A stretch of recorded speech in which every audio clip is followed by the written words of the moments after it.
प्रकाशित की थी। प्रोफेसर श्री प्रकाश शुक्ल जी और कुछ वो इसके पहले वो मेरे परम मित्र थे। सर BHU यानी काशी हिंदू विश्वविद्यालय में पिछले कई वर्षों से प्रोफेसर के तौर पर काम कर रहे हैं और जैसे कि परिचय में आपने देखा कि जो भोजपुरी अध्ययन केंद्र है काशी हिंदू विश्वविद्यालय में, उसके समन्वयक हैं पिछले कई वर्षों से। केंद्र होते हैं, साल में एक आध गतिविधि होती है, लेकिन यह अकेला केंद्र है काशी हिंदू विश्वविद्यालय में जहां हर महीने 3-4 प्रोग्राम होते हैं। अब एक यह तो उनका जो है दूसरा परिचय है, लेकिन बेसिकली हिंदी की दुनिया में सर सबसे पहले कवि हैं और अंततोगत्वा कवि हैं। हालांकि आलोचना कहिए, संपादन कहिए, जीवनी लेखन कहिए, तमाम क्षेत्रों में, गद्य के क्षेत्र में उन्होंने काम किया है। लेकिन 90 के दशक के बाद जो चंद कवि हिंदी की दुनिया में आए और लगभग उन्होंने समकालीन हिंदी कविता को नया मोड़ देने में जिनकी बड़ी भूमिका रही है, उनमें से प्रोफेसर श्री प्रकाश शुक्ल अन्यतम है, मूर्धन्य है। यह मुझे कहने में कोई संकोच नहीं है कि 90 के दशक के बाद की कविता पर विचार करें और उस विचार गोष्ठी में या उस विचार के बिंदुओं में श्री प्रकाश शुक्ल जी अनुपस्थित रहें तो वह काम पूरा नहीं होता है।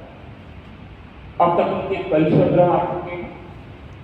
इनकी कविताओं से अगर आप गुजरना चाहते हैं तो आप पाएंगे कि तमाम संग्रह हैं जिन्हें पढ़ के विनोद जी सुनाएंगे।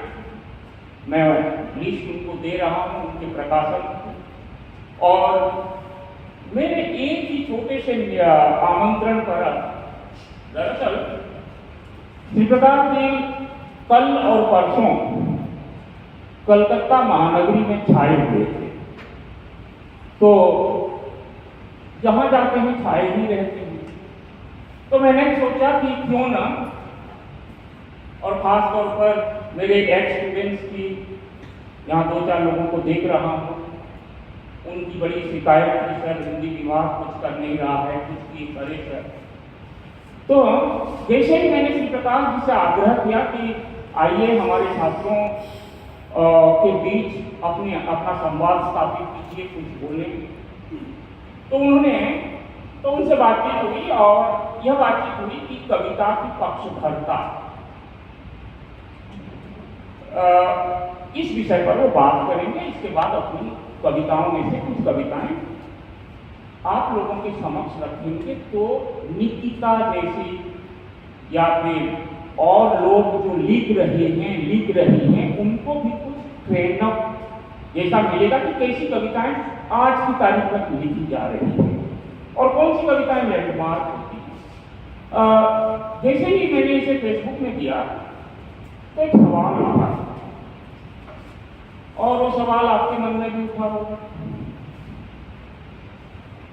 विलियम वर्ड्सवर्थ ने कविता के संबंध में जो बातें कही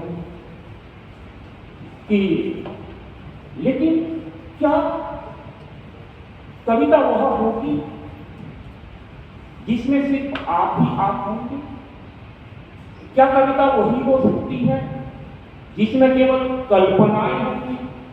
क्या कविताएं वह हो सकती हैं जिसमें उसका कोई सामाजिक, सांस्कृतिक, राजनीतिक सरोकार न हो? तो आखिर कविता कहेंगे किसे हम? तो कविता की पक्षधरता अगर हो गई तो क्या वह फिर वो प्रगतिवादी कवि जो थे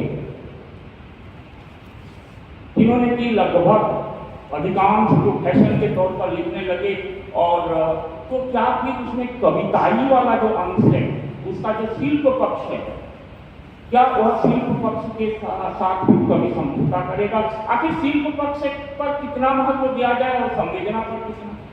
तो कविता किसकी पक्षधरता करती? मेरी, तुम्हारी, आपकी, सबकी, या अपनी कल्पनाओं की, अपनी कल्पनाओं के पंख के सहारे उड़ने वाले भावों की? ऐसे छोटे से 3 शब्द हैं कविता की पक्षधरता। लेकिन जब हम उससे गुजरते हैं एक बड़ा संदर्भ हमारे सामने आता है, और चित्रकार जी बहुत अच्छे वक्ता भी हैं, तो मैंने सोचा कि जो लाभ मैं इतने वर्षों से लेता आया, हम लोगों के जो संवाद होते हैं, लंबे लंबे संवाद होती हैं, पीएचडी जाता हूँ तो जाहिर सी बात है कि वो संवाद और आगे बढ़ता है। तो इसका लाभ मेरे एमए के विद्यार्थियों को मिले, और उन विद्यार्थियों को भी मिले जो एमए करके यहाँ से जा चुके हैं, लेकिन उनकी आत्मा कविता में है, साहित्य में है, विभाग में है ये नहीं कह सकता, क्योंकि विशाल को छोड़ देने से तो मुश्किल से भी विभाग में कोई आता है। पुराने छात्रों की बात कर रहा हूँ, लेकिन 2-4 चेहरे देखकर मुझे बड़ी खुशी हो रही है कि जब कभी भी आपको, जरूरी नहीं है कि विनोद सर या होता सर बुलाएं कब आए, जब कभी भी आपको लगे कोई कार्यक्रम अगर हो रहा हो तो वो खुला निमंत्रण है और आप इसमें सम्मिलित हों। और मैं अभी विनोद जी को क्योंकि वो संयोजन वही कर रहे हैं, तो जो श्री प्रकाश शुक्ल सर का जो साहित्यिक परिचय है, लगभग सभी किताबों से मैं गुजरा हूं, और उन्हीं रचनाओं के आधार पर कह रहा हूं कि हमारे समय के बड़े महत्वपूर्ण कवि, प्रतिष्ठित कवि, और जाहिर सी बात है कि आज हम उनके कवि और आलोचक दोनों रूपों से मैं तो परिचित हूँ, कभी तो इतनी कॉन्फिडेंटली बात कर रहा हूँ, तो आप भी परिचित होंगे। अब मैं माइक्रोफोन विनोद के हवाले, सॉरी डॉक्टर विनोद कुमार के हवाले सौंपता हूँ। डॉक्टर विनोद कुमार।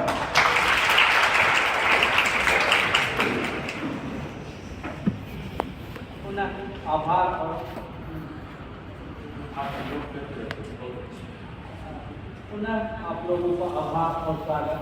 जहाँ एक तरफ गुरु और एक तरफ अभिभावक मेरे पास हों, वहाँ पे डॉक्टर नहीं बल्कि विनोद जी मेरे लिए सबसे मेरे लिए अच्छा लगेगा कि विनोद जी मेरे दस्त हो, क्योंकि मैं इससे अलग नहीं हट सकता हूँ, क्योंकि मैं हमेशा विभाग के रूप में देखता हूँ सर को। और जब कभी कर्म की बात हो रहा हो तो मुझे अन्यास तुलसीदास का एक पद याद आता है कि कवि हो ना चतुर कहाऊं, मति अनुरूप राम गुण गाऊं। कवि का जो कर्म है विशाल है। तुलसीदास जैसे बड़े कवि अपने को कवि होने से इनकार कर लेते हैं, और आज का सर जैसे लोगों के लिए एक कवि रूप में संबोधित हो रहा है, पूरे जग देश साहित्य जान रहे हैं, तो मैं कहूँगा कि सचमुच में एक बहुत बड़े कवि हैं। और उनके स्वागत के लिए मैं एक और बात कहूँगा कि सर का संबंध, अगर कोई आप बनारस में गए हों या बनारस से संबंध रखते हों, तो सर का ये घाट पर शाम का भ्रमण करना होता है। अक्सर लोग घूमते रहते हैं, और इसका प्रमाण क्या है कि मैं प्रोफेसर अरुण होता सर से लगभग 12-13 साल से 14 साल हो गया 14 साल से सत्य सानिध्य में हूँ। बहुत जगह जाते हैं, मैंने कभी नहीं देखा कि गए और काम से तो घूम रहे इधर उधर, लेकिन कुछ दिन पहले मैंने देखा कि 80 घाट और उन्होंने नाव सबकी यात्रा तो घूमे, तो मुझे लगा कि सर का ही एक मार्गदर्शन होगा कि सर कम से कम घूम लें। तो सर के विषय में एक सामान्य सा परिचय, मैंने तो पहले ही कहा था कि सर की एक कविता ही सबसे बड़ी परिचय है। मैं पुनः उसे कहता हूँ आपके सामने, यह कैसा समय है जिसकी सबसे ज़्यादा हम बात करते हैं। यह हमारे जीवन में अनुपस्थित रहता है। मसलन प्यार, मसलन विश्वास, जनसंघ। मुझे यहाँ पर पूरी काशी कविता एक परंपरा दिखाई पड़ता, लगता है कि सर इन सारी चीज़ों से गुजरते हैं। सर आपका जन्म 18 मई 1965 सोनभद्र जिले के वरवा गांव में, शिक्षा आपने MA PhD दोनों का एक दिन में हुआ था, वो भी बता। और ये भी शिक्षा का विषय है। सर ये राष्ट्रीय विषय हो गया। मैं आदिकाल में चला जाता हूँ कि पिछड़ा और चंद्रबरदाई के दोनों अच्छे मित्र हुआ करते थे। मैं एक चीज कहूँगा कि दोनों का एक ही दिन जन्म हुआ था, अगली बात मैं नहीं कहना चाहूँगा। सर अच्छे मित्र हैं और अच्छे मतलब एक अच्छे मित्र होने का संदर्भ है कि साहित्य उम्मीद कर सकते हैं कि पाए। सर की कृतियाँ जो कहते हैं काव्य संग्रह, अपने तरह के लोग, जहाँ सब शहर नहीं होता, बोली बात, रेत में आकृति, आरोहण, ओरहन और अन्य कविताएं, क्षीर सागर में नींद, वाया नई सदी, कवि ने कहा। इनकी कुछ आलोचनात्मक पुस्तक की अगर बात करूं तो साठोत्तरी हिंदी कविता में लोक सौंदर्य और नामवर की धरती, हजारी प्रसाद द्विवेदी, महामारी और कविता, भक्त कवि रैदास की कुछ कविताओं का चयन राग रविदास के नाम से संपादित। सर का एक पत्रिका भी उन्होंने संपादन करते हैं परिचय। उसके अलावे इनके विषय में अगर कहा जाए तो कुछ इनकी कृतियों पे आपको सम्मानित भी किया गया है। बोली बात पे वर्तमान साहित्य का मलखान सिंह सोदिया सम्मान से आप सम्मानित हैं। रेत में आकृति उत्तर प्रदेश हिंदी संस्थान का नरेश मेहता कविता पुरस्कार से सम्मानित हैं। हर कुछ में ऐसा ही परिचय नहीं, बल्कि मुझे लगता है कि छोटी सी परिचय के साथ मैं सर से आग्रह करूँगा कि जो आएँ और अपने जुबानी से, अपने विचार से हम लोगों का लाभान्वित करें। बस परिचय में मैं ऐड कर देना चाहता हूँ कि सर की कविताएं जो हैं महाराष्ट्र और अन्य प्रांतों में पाठ्य पुस्तकों में पढ़ाई जाती है। दूसरी बात, जब भारतीय समकालीन भारतीय साहित्य का जो अंग्रेजी वर्जन है, यानी कंटेम्प्रेरी इंडियन लिटरेचर में जब उनकी कुछ कविताएं अंग्रेजी में अनुदित होकर आई, तो केवल भारत में नहीं, भारत के बाहर भी उन कविताओं को लोगों ने अच्छी तरह से नोटिस किया। यानी एक बड़े रेंज का जब कोई रचनाकार होता है, और मैं हमेशा क्लास में कहता हूँ कि एक बड़ा रेंज चाहिए। रचनाकार वही बड़ा होता है जिसकी रचना में बड़ा रेंज हो। अगर आपकी रचना का संबंध केवल आप तक है, तो जाहिर सी बात है कि वो रचना आप तक ही सीमित होकर रहेगी। औरों के भावों को अपनी संवेदना और अपनी संवेदना को औरों की संवेदना बना पाने वाले कवि प्रोफेसर श्री प्रकाश शुक्ल से हमारा विभाग की तरफ से आग्रह है कि आएं और इस विषय पर बातें रखें, और इससे हम जाहिर सी बात है कि बहुत लाभान्वित होंगे। प्रोफेसर श्री प्रकाश शुक्ल।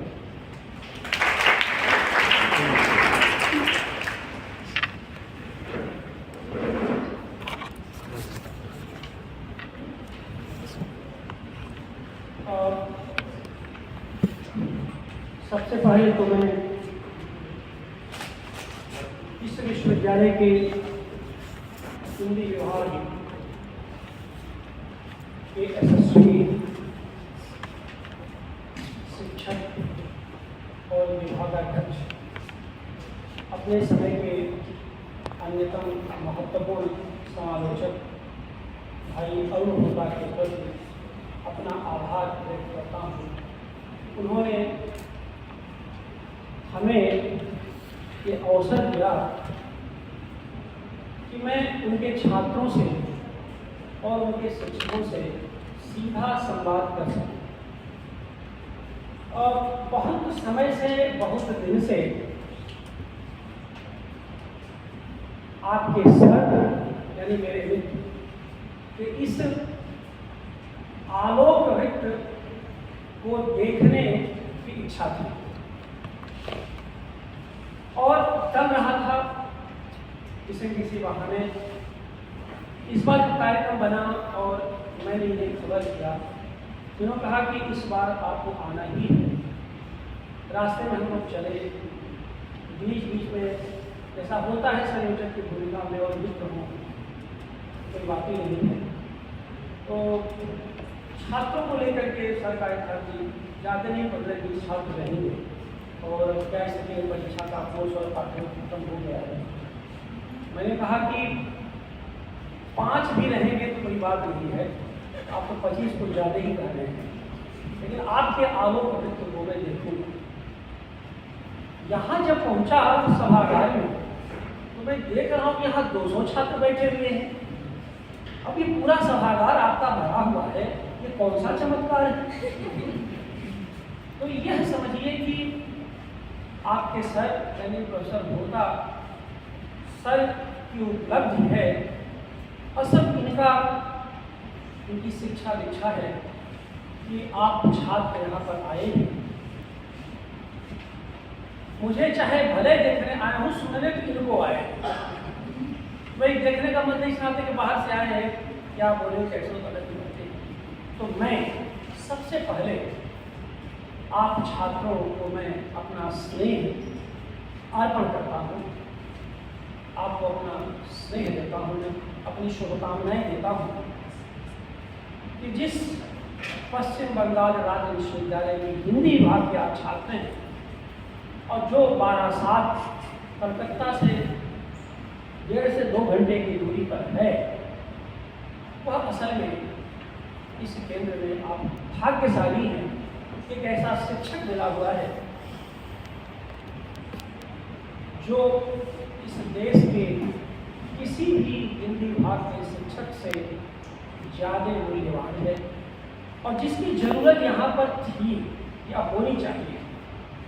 ये अरुण जी की देन है, कितने छात्र छात्राएँ यहाँ बैठे हुए हैं और इस विषय पर सुनने के लिए आए हैं।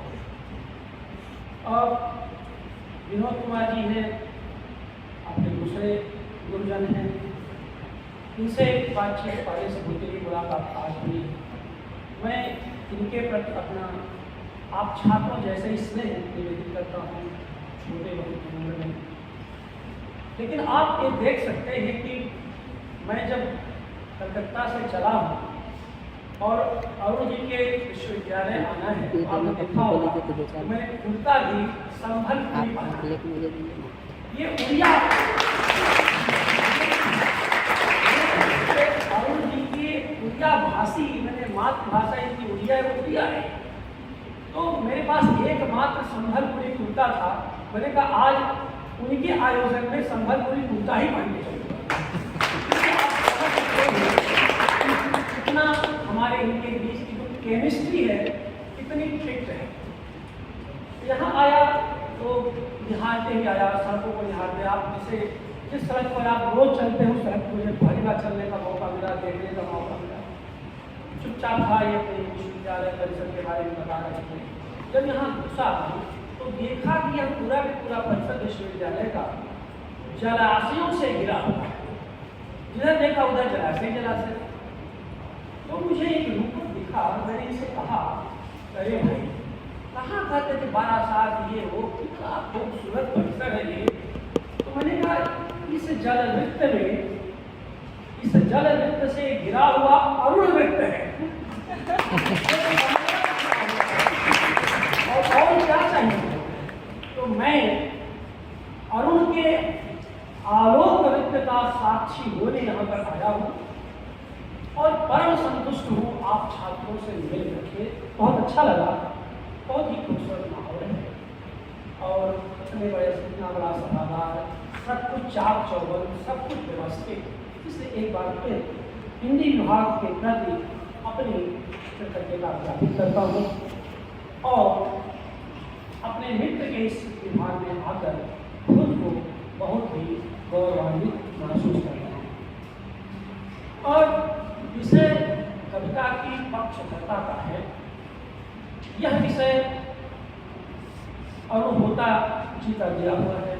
जब आने की बात हुई तो उन्होंने कहा कुछ बोल दीजिएगा। हम कहीं बोल नहीं, कुछ विषय बताएंगे। तो उनका कविता की सौंदर्य, कविता का समय, कविता का आनंद बहुत बोलते रहते हैं, जरा कविता की पक्षधरता पर ही बोल दीजिए, ये जरूरी है बोलने वाले को। तो ये विषय और अनुकूल है, मुझे बहुत अच्छा लगा, ये विषय लगता है। और सबसे बुनियादी देखिए, मुझे और है भाई, अभी तो अपने विश्वविद्यालय में अवकाश लेके आपके यहाँ आया हूँ, तो आज वहाँ की कक्षा तो सही है, लेकिन यहाँ उससे बड़ी कक्षा में जो पढ़ाने बोलने का मौका मिल रहा है, यह और भी मेरे लिए अनुपमेय है। तो एक कक्षा बंद हुई तो दूसरी कक्षा शुरू हो गई है, इसे कक्षा के बाहर होने का कोई अफसोस नहीं है। जब कविता की बात करते हैं, कविता में बहुत सारी चीजें होती, कविता के पक्ष है। पहली बात तो लोग जान लो कि पक्ष कविता होता है, पक्षधरता कविता की होती है। क्योंकि जो कविता है, कवि समाज में संप्रेषित नहीं होता, समाज में संप्रेषित तो कविता है। क्योंकि कवि का जीवन छोटा होता है, लेकिन कविता का जीवन बहुत बड़ा होता है। तो जिसका जीवन जितना ही बड़ा होगा, उसकी उतनी ही गहरी पक्षधरता होगी या होनी चाहिए। तो कविता की पक्षधरता गहरी भी है और व्यापक भी होती है। उसका एक कारण यह है कि कविता की बुनियादी पक्षधरता मनुष्य तक पहुँचने की होती है, आदमी तक अपने को पहुँचाने की होती है। और अगर इस चीज को देखें तो कविता की मुक्ति का आशय भी यही है। जब कविता अपने कवि से मुक्त हो जाती है, यानी जब कवि के बाहर चली जाती है कविता, तो कवि से तो मुक्त हो जाती है, लेकिन उसे मुक्ति तब तक नहीं मिलती। कविता के मुक्ति बाद उसे मुक्ति तब तक नहीं मिलती जब तक वह आदमी के माध्यम से, मनुष्य के माध्यम से संस्कृति का हिस्सा नहीं बन जाती। और जब संस्कृति का हिस्सा बन जाती है, तभी समाज और राजनीति उसको पकड़ने की और समझने की कोशिश करता है। अन्यथा वो कविताएं हवा में ही विलीन हो जाती हैं। तो आप इस तरह से आप देखेंगे कि एक पक्ष तो यह है, सुन लीजिए। अब पक्षधरता की बात आते ही कुछ जो शास्त्रीय और पारंपरिक लोग हैं, वो नाम मुंह सिकोड़ने लगते हैं। क्यों? उनको लगता है कि पक्षधरता का मतलब किसी वाद से है। तो जो वाद ग्रंथ वाले हैं, वाद ग्रंथ से ग्रसित हैं, वो पक्षधरता को दक्षिणवाद, पूर्ववाद देख देख करके वो केवल वामवाद या मार्क्सवाद से जोड़ लेते हैं। जबकि वो जानते हैं कि सारे वाद, दक्षिणवाद, वामवाद जितने भी पंथ हैं, ये सब तो 100-200 साल पुराने हैं। कविता तो तब से है जब से मनुष्य इस धरती पर है। यानी पहला शब्द जो शिशु माँ को पुकारता है, कविता तो वहाँ भी होती है। और यह हमें नहीं भूलना चाहिए कि पहला कवि इस देश का, भारतीय कविता का जो पहला कवि था वाल्मीकि, वह बुनियादी तौर पर एक पक्षधर कवि था। यह बात हमारे छात्र दर्ज करें और पूरी निष्ठा के साथ दर्ज करें कि पहला वह वाल्मीकि तो किसी वाद में तो नहीं हो सकते थे, तब तो किसी कुछ पता भी नहीं था। लेकिन आप देखिए कि उनकी कविता किसी पक्षधर कविता है। वाल्मीकि ने जब पहला श्लोक लिखा, मां निषाद प्रतिष्ठाम त्वम गवः शाश्वती समा यत् क्रौच मिथुनाद एकम बधी कामोहितम, तो वह इतने पक्षधर थे कि बहेलिए से नहीं, वह मिथुन रथ क्रौच पक्षी के साथ खड़े। और उसमें भी साथ इस नाते खड़े थे कि दाम्पत्य जीवन में बधे हुए क्रौच के पक्षी के जोड़े को जो तुमने मारा है, यह अपराध है, यह सभ्यतागत सांस्कृतिक अपराध है। पहेलिये के पेशे को उन्होंने प्रश्नांकित नहीं किया, उन्होंने प्रश्नांकित किया है उन संबंधों को जिसके बीच तुमने मारा है। यानी जो उनका जो करुणा विगलित मन था, जो जीवन के पक्ष में वह बात कहना चाहते थे, और तब कहा गया है कि शोकः श्लोकोत्तमांगतः, शोक ही श्लोक में बदल। तो जो जब हमारी शास्त्रीय परंपरा की नींव में ही शोक के श्लोक में बदल जाने की चेतना और बेचैनी है, तो कविता को क्या पक्षधर नहीं होना चाहिए? कविता में जो लोग आनंद की बात करते हैं, सौंदर्य की बात करते हैं, क्या उसमें जीवन नहीं होता? क्या उस आनंद की अपनी पक्षधरता नहीं है? बुनियादी तौर पर आनंद ही जीवन का पक्षधर काव्य होता है, काव्य को निर्मित करता है। इसी कारण से देखो कि शास्त्र के समानांतर जब काव्य खड़ा हुआ, तो काव्य यानी कविता सबसे पहले मनुष्य के साथ खड़ी हुई। शास्त्र मनुष्य के साथ खड़ा नहीं था, मानवीय समानता के साथ शास्त्र खड़ा नहीं था। इस बात को आप काव्य शास्त्र के माध्यम से जान सकते हैं, संस्कृत साहित्य के माध्यम से जान सकते हैं, और हिंदी और भारतीय भाषा के साहित्य के माध्यम से जान सकते हैं। बुनियादी तौर पर जो शास्त्र था उसमें श्रेणीबद्धता थी, उसमें पात्रता की खोज हुआ करती थी कि कौन ज्यादा पात्र है, और उच्च कुलीन जो लोग हुआ करते थे, उच्च वर्ण के, शास्त्र के अध्ययन के लिए वे ही सुपात्र थे। उसमें वर्ण व्यवस्था में निचले पाए पर जो लोग थे, एक तो वो पात्र नहीं थे, दूसरे स्त्री पात्र नहीं थे। भारतीय समाज की जो स्त्रियां थीं, उनको शास्त्रीय प्राप्तव्य की छूट नहीं थी, वहां तक पहुंचने की छूट नहीं थी, जिसके लिए लंबा संघर्ष रहा सभ्यता में। और उसी की परिणत है कि 20वीं सदी का उत्तरार्ध विमर्शों के साहित्य से अलग आइडेंटिटी लिटरेचर जो आया, तो उसी के भीतर से आया। चाहे आप दलित साहित्य, स्त्री साहित्य, आदिवासी साहित्य, पर्यावरण से बहुत सारे साहित्य की बात आप कर सकते हैं। तो कहने का आशय यह है, जब काव्य आया, और काव्य आने का मतलब भरत ने जब नाट्य शास्त्र लिखा, और उसके पहले ऐतरेय महीदास जो काव्य शास्त्रीय पहले आचार्य थे, ऐतरेय महीदास, उन्होंने देव शिल्प बनाओ मानुष शिल्प की बात की थी। और मानुष शिल्प की जो परिकल्पना है, वह कविता की पहली पक्षधर परिकल्पना है, जिस समय हमारा काव्य शास्त्र का विकास भी हुआ। उसकी तो भरत के बाद भामह, दंडी, भट्ट तमाम लोग आते हैं, लेकिन जो बुनियादी चीजें थी, तुम लोग इस बात को जानते होंगे कि कविता का जब शास्त्र विकसित हुआ, तो उसने ये बताया कि कविता एक जिम्मेदार कर्म है। भामह का काव्यालंकार और दंडी का काव्यादर्श आपके यहाँ भारतीय काव्य शास्त्र में पढ़ाया जाता है, पाठ्यक्रम जरूर होगा, सर बताए होंगे, यहाँ दोनों सर आपको संबोधित करते ही होंगे।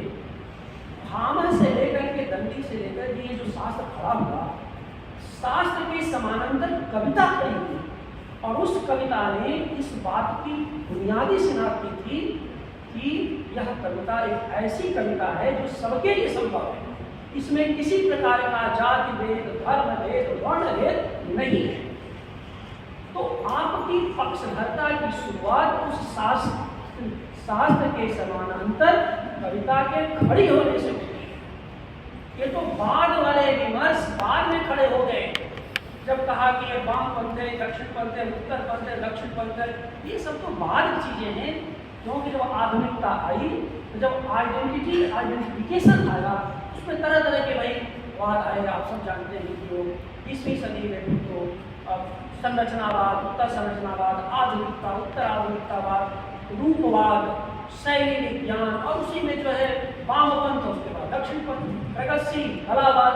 लेकिन आप देखिए, मैं असल में मैं चाहता हूँ कि बुनियाद को पकड़ो।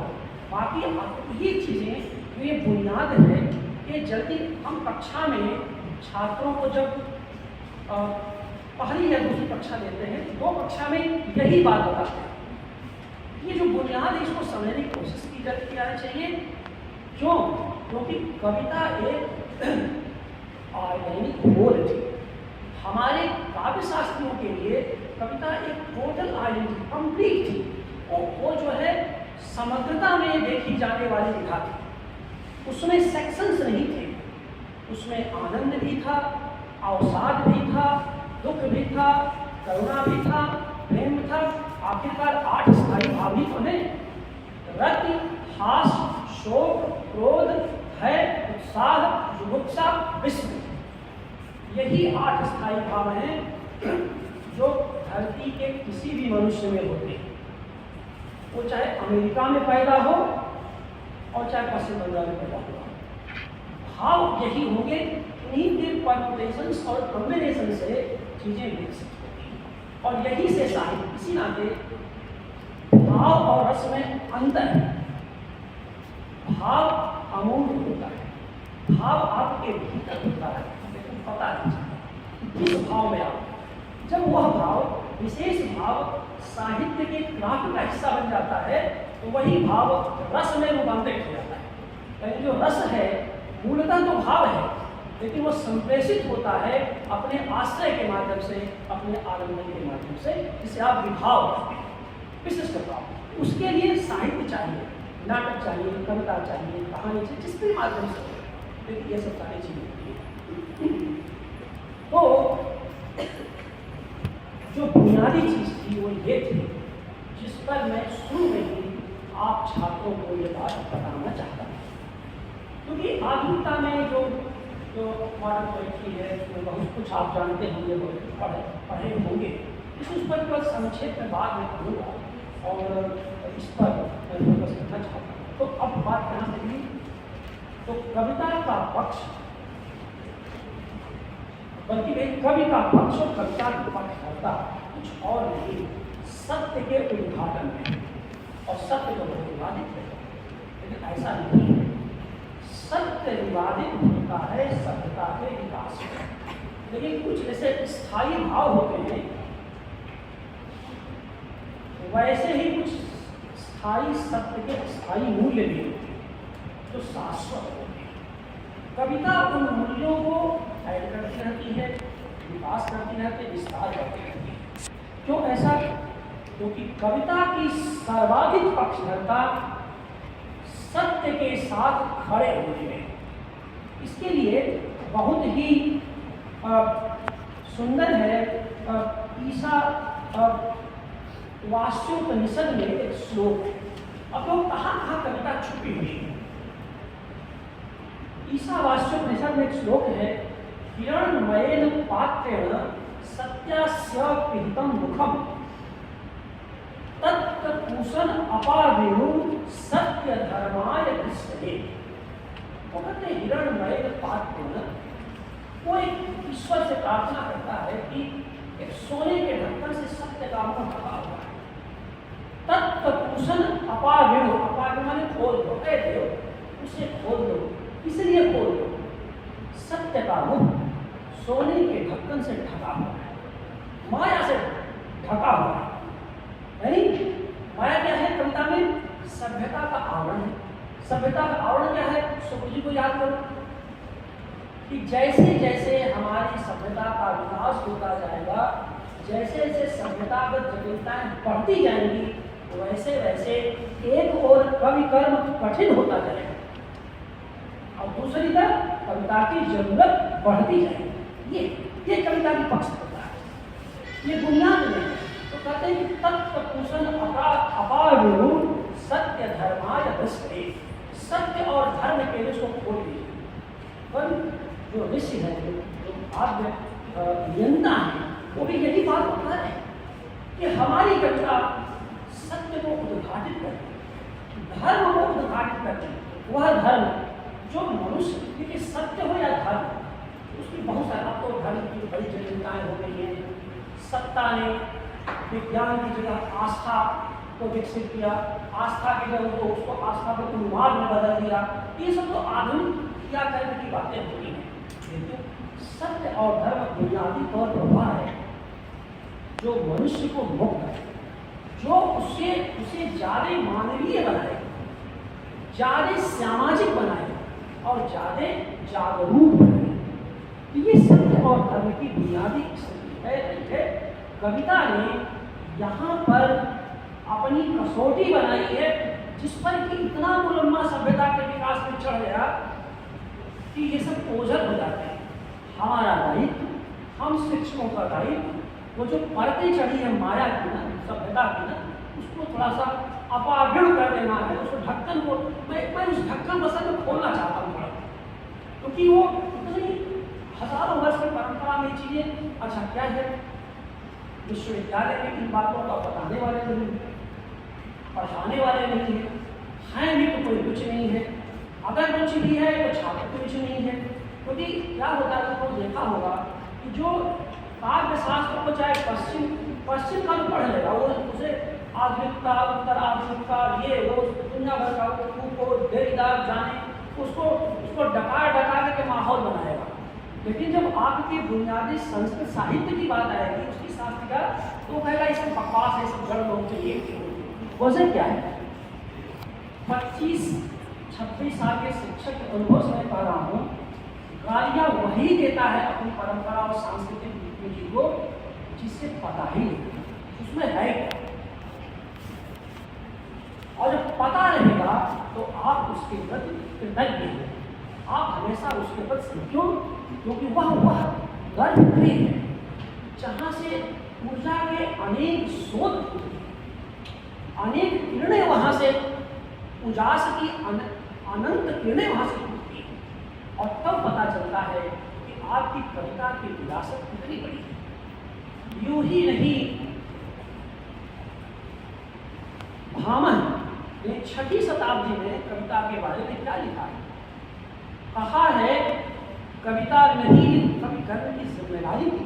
जिम्मेदारी क्या देखो, अरे जो एहसास था, कितनी ताकत थी देखो। ऐसा नहीं कि 5 लाइन लिख दिया, कविता हो गई और वो सर के पास लेके पहुंच गए, कहा सर देख लीजिए, लोग कविता लिखिए, तो काव्य अभ्यास लेके चले आओ, पढ़ लिख के क्या आप नाराज हो गए, अगले दिन से नमस्कार करना बंद कर दिए, अगले दिन से देखना बंद कर दिए। तो होता है छात्र काल, हम उससे समर्थन चाहते हैं और कस के बोल दीजिए, उनको ठीक से समझा दीजिए, तो वो एकदम मुँह बना करके और कहेंगे अरे मैं किसी और को दिखवा दूँ। तो तब तक दिखवाते रहेंगे जब तक उन पर दस्तखत नहीं हो जाएगी, और जैसे दस्तखत हो जाएगी तो उसी को पीठ पर ढोएंगे और कविता ढोने की वस्तु बन जाएगी समझने के लिए। तो कविता ढोने की वस्तु नहीं है, कविता जीवन में उतारने की चीज। क्योंकि कवि कर्म की जो जटिलता है, कवि कर्म की जो जिम्मेदारी है, वह जिम्मेदारी हमारे पूर्वों ने हमारे ऊपर पहले से लादी है। भामह ने, बड़ा मजेदार है, उन्होंने कहा कि कविता नहीं लिखोगे तो तुम्हें कोई फांसी नहीं लगेगी, तुम्हारी ना कोई हत्या करेगा ना कोई दंड लगेगा, लेकिन खराब कविता लिखोगे तो नरक के भाग्य होता है।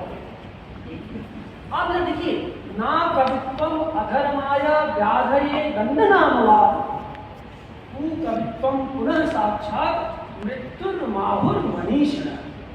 ना कवित्वम अधर्माय, अगर कविता नहीं लिखोगे, कोई अधर्म नहीं करोगे, धर्म की बात आई, सत्य और धर्म को घाट कीजिए, कोई अधर्म नहीं है, न्यूट्रल गेयर में चलो, कोई दिक्कत नहीं है, लेकिन तू कवित्वम पुनः साक्षात मृत्युर्माहुर्मनीषण। खराब कविता लिखोगे तो साक्षात तुम मृत्यु के भागी बनोगे, सहभागी। ये ऊंचाई है कविता की जिम्मेदारी। ये ऊंचाई इसी नाते है कि कविता को पूरी प्रतिबद्धता के दायरे में, लोकबद्धता के दायरे में और संबद्धता के दायरे में हमारे पुरखों ने समझने की कोशिश की है। और यही बातें प्रगतिशील आंदोलन में नागार्जुन, केदारनाथ अग्रवाल, शमशेर के लोचन आए, वो जरूर थे कि वो लोग मार्क्सवाद में प्रशिक्षित होकर के ये बातें कह रहे थे, जहाँ से कलावाद और मार्क्सवाद के बीच विभाजन शुरू होता है। लेकिन वे लोग भी जानते थे कि ये सारी बातें कविता की जिम्मेदार नागरिक की बातें ये हमारी परंपरा में मौजूद है। तो याद रखिए, बाद के वामपंथी जो वाम आलोचक थे वो चाहे भले इस शास्त्रीय परंपरा से मुंह मोड़ लिया हो, लेकिन निराला, नागार्जुन, शमशेर ये सब के सब अपनी गहरी सांस्कृतिक परंपरा से परिचित थे। नागार्जुन से बड़ा विद्वान कौन था? वो तो बड़े मार्क्सवादी थे। लेकिन आप देखिए उस कविता में, देखिए कालिदास सच सच बतलाना क्या बाधा है। मंत्र कविता को देख लो, मंत्र कविता को पढ़ लो, उनसे बड़ा कोई शास्त्रीय कवि हो सकता था क्या? लेकिन उन्होंने अपनी जमाने में उस शास्त्र को लोक संबद्ध, लोक से जोड़ दिया। तो पहले क्योंकि वह भी जानते थे कि खराब कविता पीढ़ियों को बर्बाद है। अब खराब कविता की कैसे पहचान करोगे? रस है, छंद है, अलंकार, ये सब नहीं। ये सब तो उसके आलंकारिक विधान, ध्वनि है, क्या है। लेकिन सवाल ये है, कविता अपने आशयों में, मूल आशयों में क्या संप्रेषित कर रही है? क्या बंधन को ढीला कर रही है, या बंधन को और बंध में बांध रही है और जड़ बना रही है? तो कविता की बुनियादी जो चिंता है, बंधन को ढीला करने की चिंता है, यह असल में होनी चाहिए। इसीलिए आप देखिए कि कविता को रमणीयता से जोड़ा गया है। और जब पंडित राज जगन्नाथ रमणीयात प्रतिपादक शब्द का अध्ययन करते 17वीं शताब्दी तक देखो, तो रमणीयता को आनंद मूलक केवल नहीं मानते, ज्ञान मूलक मानते। रमणीयता ऐसा कोई आनंद नहीं दे सकता, क्योंकि 17वीं शताब्दी तक आधुनिकता विज्ञान के दायरे में आ चुकी थी और उनको विज्ञान के समानांतर कविता को प्रूव करना। तब रमणीयता के आनंद को उन्होंने ज्ञान से जोड़ दिया। यानी ऐसी कोई कविता की अंतर्वस्तु रमणीय हो नहीं सकती जो आपकी संवेदना के साथ साथ ज्ञान का में जोड़े, न ज्ञान में वैल्यू एडिशन न करे, आपके ज्ञान का विस्तार न। तो आप देखेंगे कि कविता ज्ञान प्रसार का भी माध्यम हमारे यहाँ बन गई है। और इसी कविता के ज्ञान प्रकाश और ज्ञान प्रसार की वजह से तुमने देखा होगा कि आधुनिक जो कविताएं थी, आधुनिक कविता पहले तो था अंधकार। तो कविता में देखो, अंधकार तो प्रकृति का बुनियादी सत्य है। प्रकृति के पास केवल अंधकार है, क्योंकि सृजन का आधार उजाला नहीं, अंधेरा। कविता की जिम्मेदारी उस अंधकार को प्रकाशित करने के लिए, उस अंधकार को आलोक पुंज से भरने की कविता की। इसी तरह देखो बेटी, जब आधुनिक संगीत और थोड़ी पुरानी बातें, जिसको तुम पुरानी कहते हो, उसको मैंने थोड़ा नया बना करके बताने की कोशिश की। लेकिन चले आओ, आधुनिक साहित्य को हम लोग के पाठ्यक्रम में पढ़ाया जाता है। अंधकार का मतलब तो यह नहीं कि लाइट बुझा दो और अंधकार हो। अंधकार मन के भी भीतर होता है, जड़ता का भी अपना अंधकार है और घेरे होने का भी अपना अंधकार है, चेतना के कुंठित होने का भी अपना अंधकार है, और चेतना को सकारात्मक दिशा देने में भी उसका उजाला है। तो कहने का आशय यह है कि तुम देखोगे कि पूरी की पूरी जो कविता की यात्रा रही है वो अंधकार को प्रकाशित करने की यात्रा रही है। और यह भी तुम देखोगे कि दंडी ने काव्यादर्श में एक श्लोक लिखा है, वो भी बड़ा मजेदार है।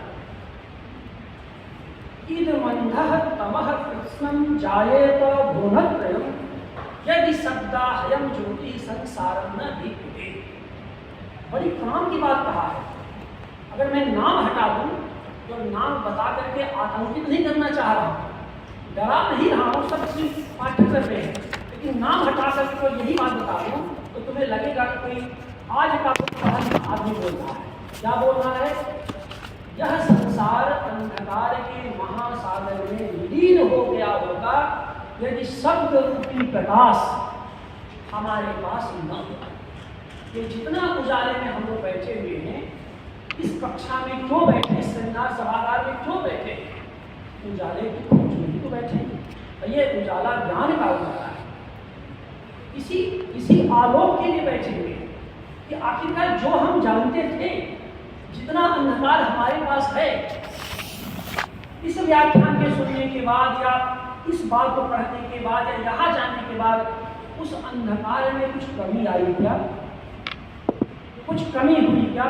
अगर 10% भी कमी आई तो मान लिए चलो कि उजाला तुम्हारे अंतर मन में प्रवेश कर चुका है। यही तो ज्ञान है।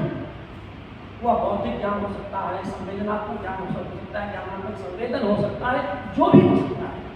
लेकिन अंततः तो आपके अंधकार तो कोई पैमाना तो है नहीं, बैरोमीटर से नाप लो। अंधकार तो सब्जेक्टिव फिनोमेना है ना। वो तो जैसे जैसे ज्ञान आपका बढ़ता जाएगा वैसे वैसे एक तरफ अंधकार प्रकाशित होता जाएगा और दूसरी तरफ अंधकार का बोध भी बढ़ता जाएगा। क्योंकि ये जो पूरी सृष्टि है ना, ये बिल्कुल तमाम है। और तुम ये देखो, आधुनिक काल की कविता की पूरी यात्रा अंधकार से प्रकाश की यात्रा है। जो दो बड़े कवि, बाकी कुछ इतना समय नहीं है, उसमें विस्तार से बात करेंगे, फिर कभी आएंगे वो बात करेंगे। तुम निराला और मुक्तिबोध को पढ़ो, पाठ्यक्रम में भी इसे पूछा है। निराला में सघन अंधकार है और मुक्तिबोध में सघन अंधकार है। आप देखिए कि राम की शक्ति पूजा की शुरुआत ही होती है अमानिसा उदरता वहां से होगी जय हे पुरुषोत्तम नबी। और मुक्तिबोध की तो सारी कविताएं अंधकार से संघर्ष की ही कविताएं, और तभी तो वो ज्ञानात्मक संवेदनात्मक ज्ञान के सिद्धांत दे पाते हैं। कहानियों में अंधकार है। उनकी पक्षी और दीमक कहानी पढ़ो, इसमें पंख और व्यापारी के परस्पर, पक्षी के पंख और व्यापारी के बीच जो संवाद होता है वो बड़ा जबरदस्त है। तो कहने का आशय ये है कि चाहे कविता हो चाहे कहानी हो, अंधकार से निरंतर उजाले की यात्रा है। और इसी कारण से कविता की जो बुनियादी पक्षधरता का एक और स्वरूप बनता है वो ये है विपरीत स्थितियों में उम्मीद को बनाए रखना। अब उम्मीद न वाम है न दक्षिण है, ये मनुष्य की जिज्ञासा का संबंध है, मूल्यतक है। विपरीत परिस्थितियों में उम्मीद को बनाए रखना। और सर जानते हैं इन्होंने कोरोना काल में लिखी हुई कविताओं का संचयन किया। बताएं तुमने कितने लोगों ने देखा है, सरकार ने देख लीजिए। उसमें संकट के समय में जो कविताएं लिखी गई थी कोरोना काल में, वो कविताएं संकट थी। और तुम लोग उसको देखोगे कि जब पूरी निस्तब्धता थी, पूरी निस्तब्धता का वातावरण था, कोई कम्युनिकेशन नहीं था, भाई बहन के बीच, माँ बेटे के बीच, पति पत्नी के बीच भी स्पर्शहीनता का संबंध था। छुओ मत नहीं, कोरोना मुझे न होता है। 20-21 का दौर आप सब उस समय समझदार की कोई दिक्कत आपने जाना कैसे था। उस स्थिति में चाहे जितनी भी दवाएं से लेकर के, लेकिन जो लोग बौद्धिक और साहित्यिक गतिविधियों से जुड़े हुए, यानी जो अपने बौद्धिक अंदाज को बनाए रखे, जो अपने संवेदनात्मक ज्ञान को बनाए रखे, तो वे लोग अपेक्षाकृत दुरुस्त रहे, स्वस्थ रहे और बीमारी की शिकार नहीं हुए। जो लोग हाय हाय करते रहे अब क्या होगा, अब क्या होगा, उन्हें कोरोना ने नहीं पकड़ा और उन्हें तमाम तरह की मुश्किलें आई। क्यों? क्योंकि मानसिक उद्वेलन, मानसिक क्रियाएं जब बंद हो जाएंगी तो देह की बीमारी अपने आप बढ़ जाएगी। और उसी दौर में और हम लोग मैंने परोजीवी कविता की सैद्धांतिक की, जो महामारी और कविता नाम के पुस्तक में पूरी तरह से दर्ज है और अनुसार भी उसमें शामिल है। उस दौर की कविताओं, उस दौर की कविताओं को लिखते समय, पढ़ते समय, समझते समय हमने पूरी कविता के इतिहास की यात्रा की और तब हमने देखा यह कोई पहली महामारी नहीं थी जो हाय दवा मचा था। हमारे साहित्यकारों ने, हमारे बौद्धिकों ने, हमारे चिंतकों ने इसके पहले की महामारियों में भी ऐसे ही साहित्य सृजन करके जीवन को और समाज को बचाने की कोशिश की, उदात्त भाव से, प्रेरणा के स्रोत में। जब सारा देव मास्क मुखी हो गए, सारा देव मास्क मुखी हो गया, भगवान विश्वनाथ से भगवान जगन्नाथ तक को मास्क पहना दिया गया, डॉक्टर छूने को तैयार नहीं था, तो आपकी अपनी चेतना का आलोक ही को आपको बचा पाया, जितना बचा पाया। योग, व्यायाम, प्राणायाम दवा तो चलती रही, लेकिन आपकी जो मस्तिष्क की जो उर्वरा शक्ति थी, उसने आपको बहुत दूर तक बचाने की, सुरक्षा देने की कोशिश की।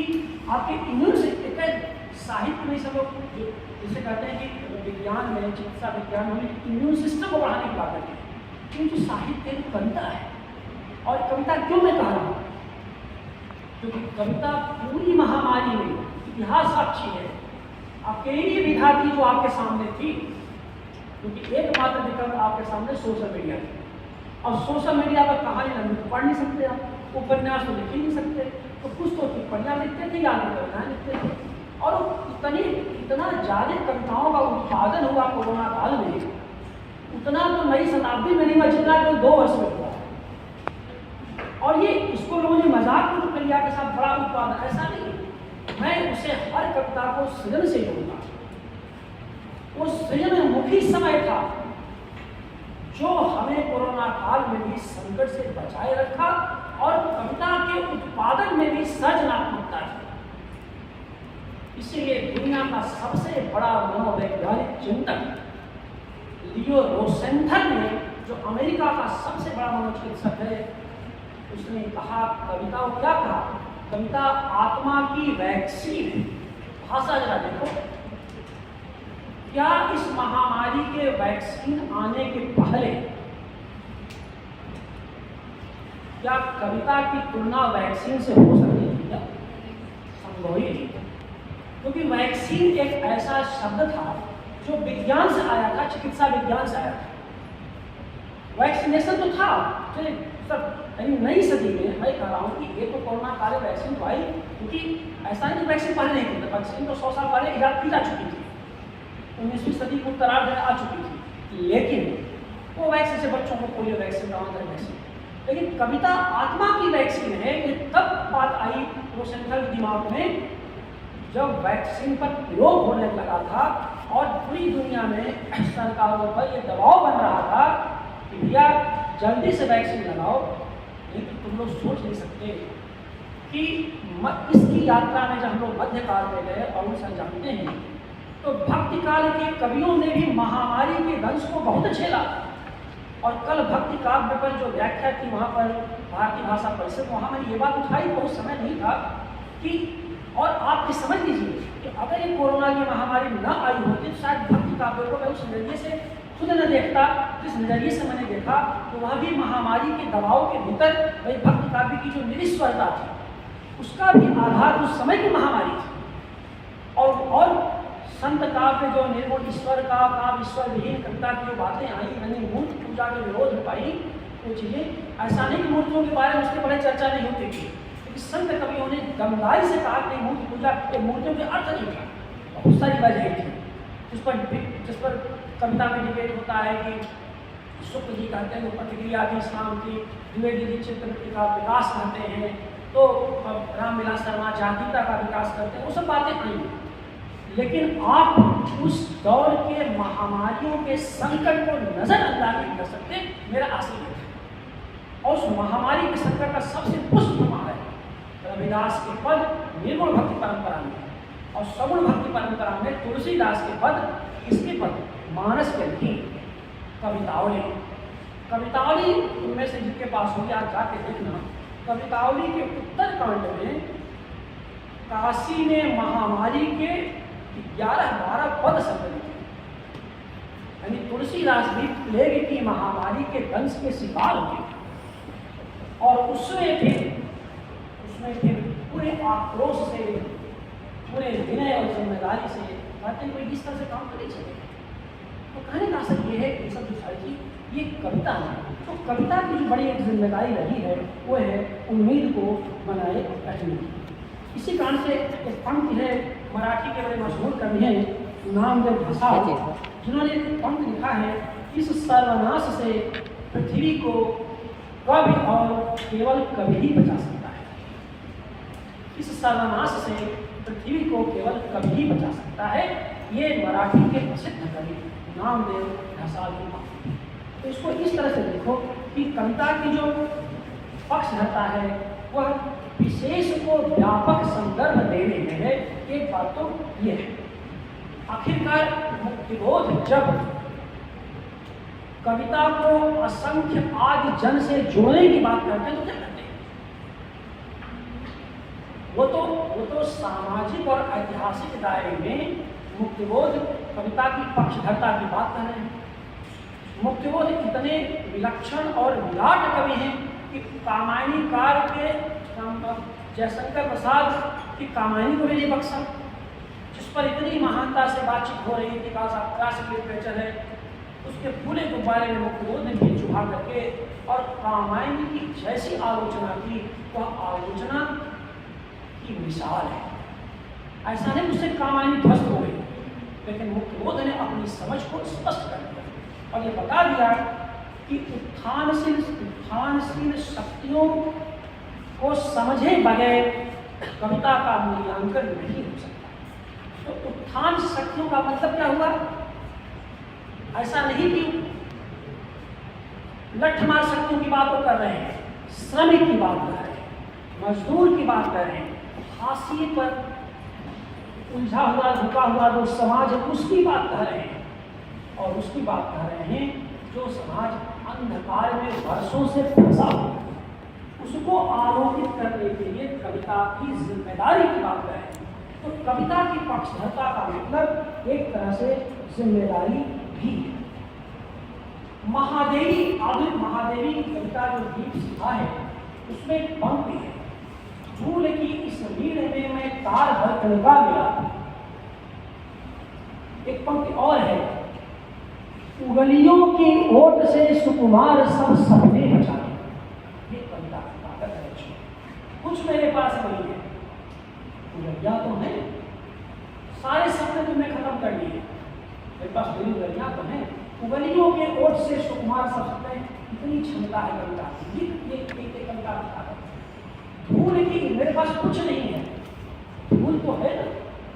एक स्त्री की ताकत देखो, एक कवित्री की कविता की ताकत देखो, और दीप शिखा में जो उनके गीत हैं संकलित, वो उनके पूर्व के सारे गीतों से श्रेष्ठ और महान है। उसमें महादेवी के काव्य की पक्षधरता का पता चलता है, खुलेआम पता चलता है। क्यों? क्योंकि महादेवी चिंतन के क्षण की भूमिका में इस बात को दर्ज कर रही है। आधुनिक कविता में अगर आपको उदाहरण, कविता की पक्षधरता, महादेवी कोई मार्क्सवादी नहीं है, महादेवी कलावादी भी नहीं, महादेवी तो छायावादी है। लेकिन चिंतन के क्षण की भूमिका पढ़ो तो कविता की क्या पक्षधरता की बात। मैं कविता के माध्यम से उस अंधकार में मनुष्यता को पहुंचाना चाहती हूँ जो सदियों की गुलामी से, की बेड़ियों से जगा हुआ है। इसलिए ये जो ताकत है, ये जो ताकत है। और उसके पहले जो था उनका कि तो सामने गीत बदल गई, ये स्वर मुखर नहीं जितना दीप शिखा मुखर है। ये मैं आधुनिक कविता की ये जो कविता है, नागार्जुन की कविता की पंक्ति है, कविता उन लोगों की है जिनकी सांसों को आराम नहीं है। तो असल में कविता की पक्षधरता कुछ और नहीं, नव्यता की तलाश है। कविता की पक्षधरता का आशय नव्य से नव्यतर की तलाश है, नव से नवतर की तलाश है, नए से नए की तलाश है। और नया से नया वही होगा, नया से नया कुछ भी करो, नया से नया वही होगा जो हमारी जड़ता को थोड़ा कम, थोड़ा शिथिल करेगा, हमारे भीतर के अंधकार को थोड़ा प्रकाशित करेगा। ये बुनियादी बातें, बाकी बहुत कुछ हो सकता है, पूंजीवाद हो सकता है, उत्तर पूंजीवाद हो सकता है, बाजार है, चोला चाहिए, बहुत कुछ। लेकिन जिसके अध्ययन से, जिससे जुड़ने से हम थोड़ा ज़्यादा मनुष्य हो जाएं, वह कविता शाश्वत होगी और वही कविता पक्षधर होगी। तो इसका मतलब यह है कि कविता को नव्यतर से जोड़ने का मतलब नव्यतर में खो जाना नहीं है, उसे और व्यापक संदर्भ में लेना है। यानी ये जो नव्यतर होगा निरंतर बढ़ता चला जाएगा। नव्यतर में स्थायी भाव नहीं, से जैसे अंधकार स्थायी नहीं है वैसे उजागर स्थायी नहीं है, इनकी ग्रेडिंग बस ये जरूर होगा कि जैसे जैसे अंधकार आपके चेतना से कम होता जाएगा, आपके मन से कम होता जाएगा, वैसे वैसे आपको अच्छा एहसास होना है। इसी नाते देखो, अच्छी कविता आनंदित ही नहीं करती, आलोड़ित ही नहीं करती, निर्देशित भी करती। हमें कैसा होना चाहिए, इसीलिए याद रखा अरस्तु को। अपने गुरु से जब टकरा रहा था और गुरु ने कहा कविता तो अनुकृति है, नकल है, उसने गुरुदेव आपकी बात गलत है, ऐसा नहीं है।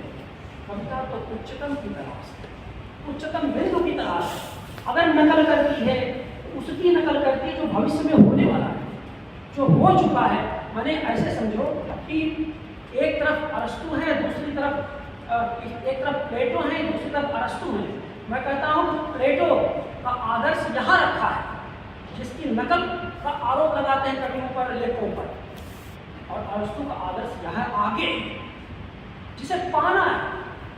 तो कविता अपनी प्रतिबद्धता में, अपनी संबद्धता में, अपनी लोकबद्धता में जो पाना है, और वाल्मीकि से लेकर के निराला तक जो पूरी काव्य की यात्रा है, उसी श्रेष्ठ की तलाश की यात्रा है, और हमें उस बात को समझना होगा।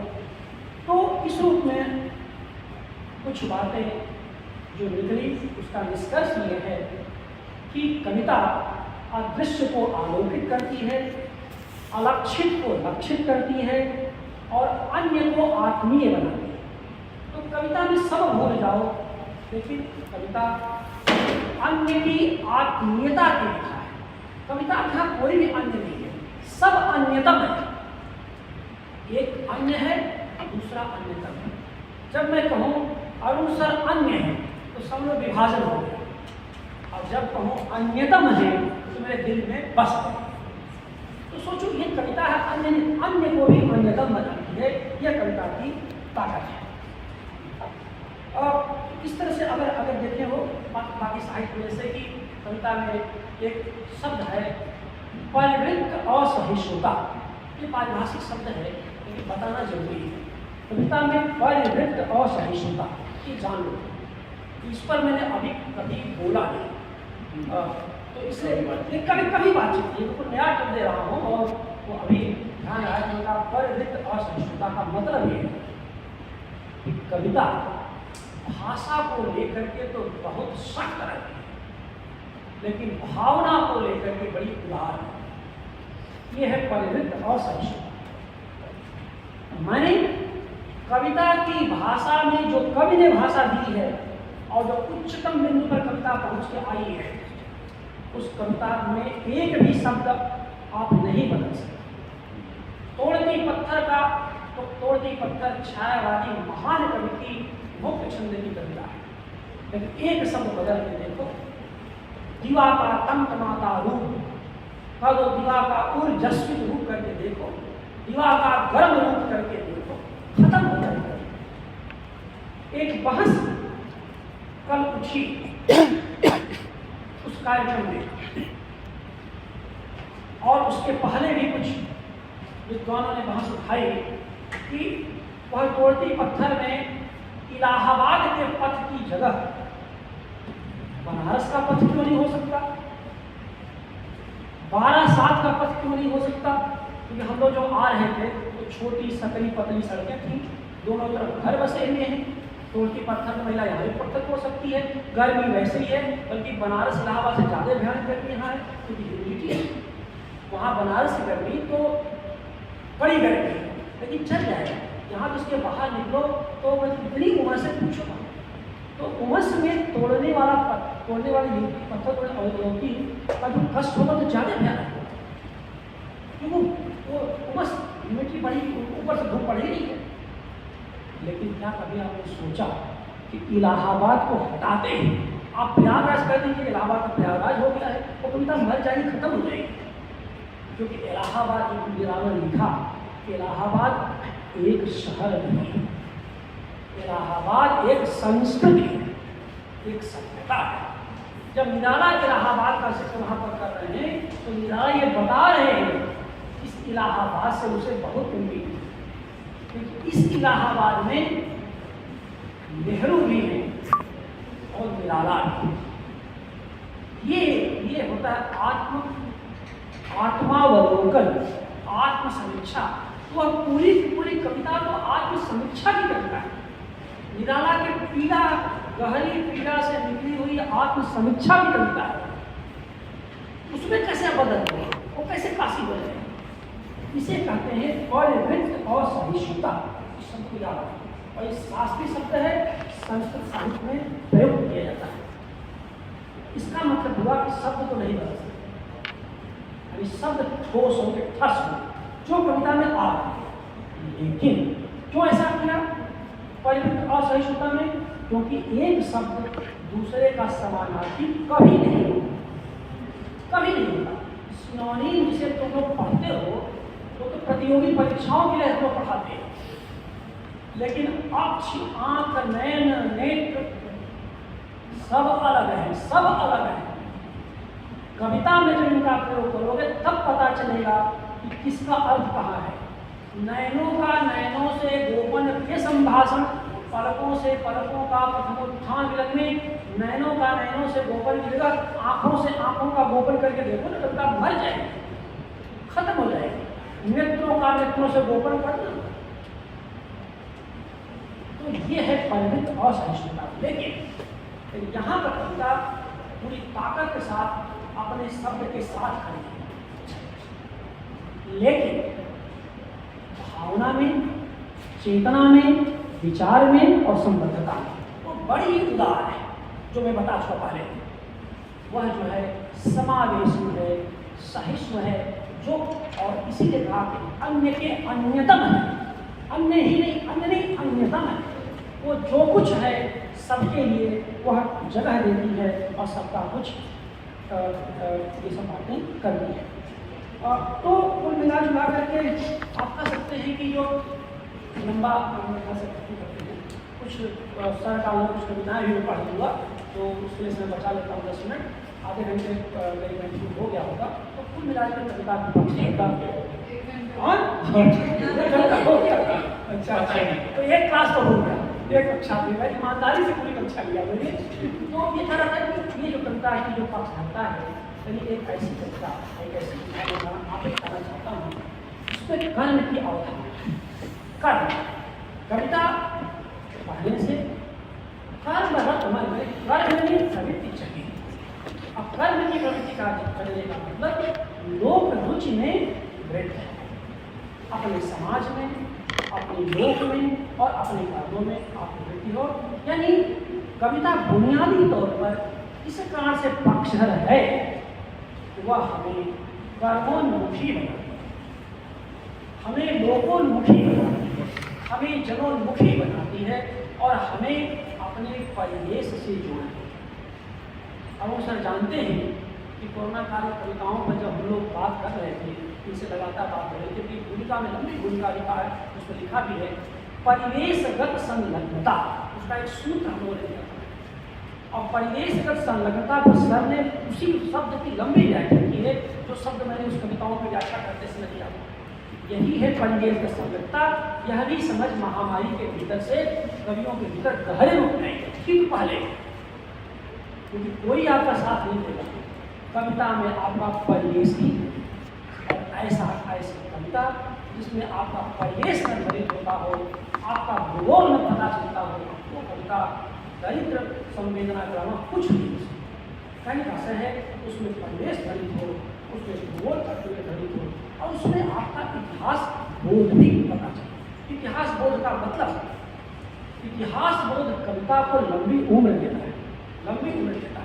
और इतिहास बोध का मतलब यह है कि आपकी कविता आनंद तो दे रही है,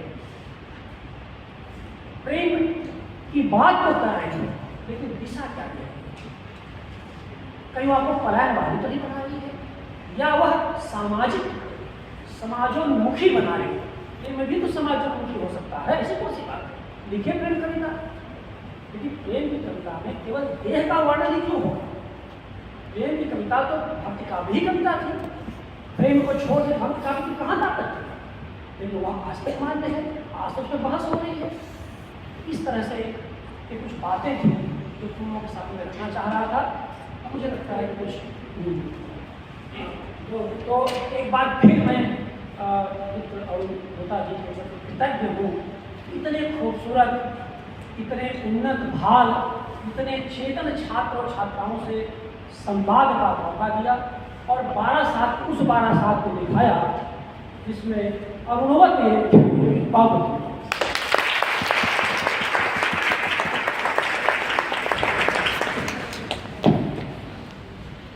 चिंता मत कीजिए कि आज की क्लास मेरी 1.5 घंटा या 2 घंटे की नहीं होगी।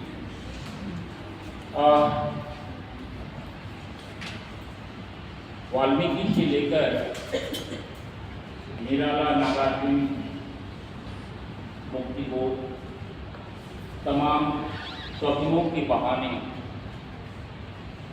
कविता की सैद्धांतिकी और व्यावहारिकी दोनों पक्षों पर इतने विद्वतापूर्ण भाषण, मुझे थोड़ा सा राइटर बोर्ड में कहूँ तो आज शुक्ल जी अपने मूड में थे।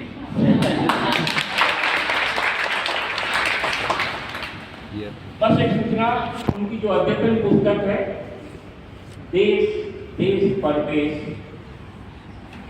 ये कविता की नहीं है, यह पुस्तक यात्रा वृत्तांत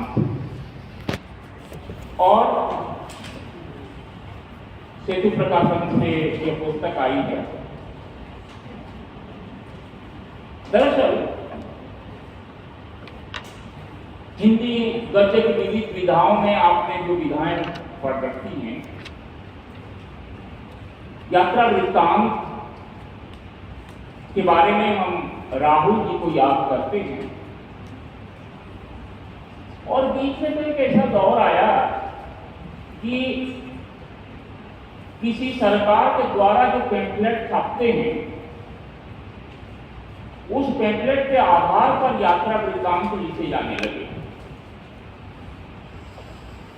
मैं हमारे समय के सबसे बड़े संपादक और कथाकार अखिलेश जी से बात कर रहा था कि बहुत दिनों के बाद एक बहुत अच्छी पुस्तक यात्रा वृत्तांत मैंने पढ़ा, देश देश परदेश। इस पुस्तक में उन्होंने एक व्यापक परिप्रेक्ष्य में, चाहे वो मेघालय गए हो, सिक्किम गए हो, राजस्थान गए हो, गुजरात गए हो,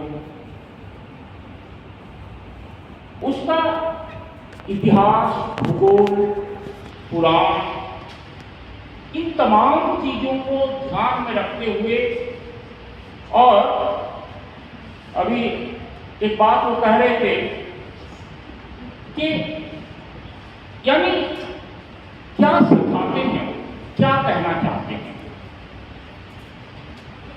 कि पुस्तक चाहे कुछ भी हो, किसी भी विधा की हो, हमें ये ध्यान देना चाहिए कि इन टोटालिटी चीजें आए, संपूर्णता में बातें आए।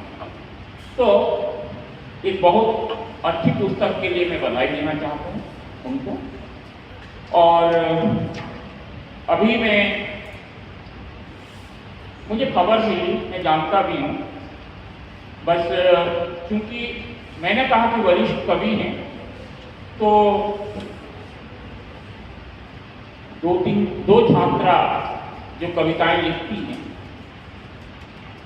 एक तो मैंने सुना था निकिता को, और साहित्य आज तक में उससे मेरी मुठभेड़ हो गई थी। मैं इसलिए उसे बुलाना इसलिए चाह रहा हूं क्योंकि एक नवान्न कवि उन्हीं का दिया हुआ शब्द। एक ग्रेजुएशन के कवि के लिए उन्होंने नवान्न कवि का पुणे के विश्वविद्यालय में, और एक नवान्न कवि जब अपने वरिष्ठ कवियों के समक्ष कविता प्रस्तुत करे तो उनका कुछ आशीर्वाद भी मिलेगा। अगर कोमल लिखती हो तुम्हारे पास कुछ है तो दो एक एक कविताएं आप सर के सामने, क्योंकि मुझे तो कभी भी सुना सकते हैं अगर आपका मन चाहे तो। हालांकि सर ने जैसे कहा कि एक तथाकथित या शो पर आलोचक, शो पर आलोचक सचमुच मैं एक बात स्वीकार कर लूँ आप सबों के सामने, इस पुस्तक की कितनी तारीफ कर रहे थे सर।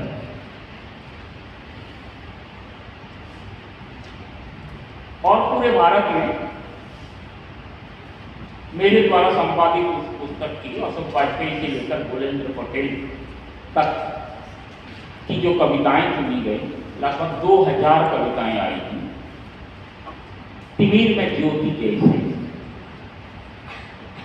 और वो किताब बहुत ही हिट हुई, मतलब बहुत ही उसकी वो किताब पढ़ी गई, उस पर चर्चा हुई।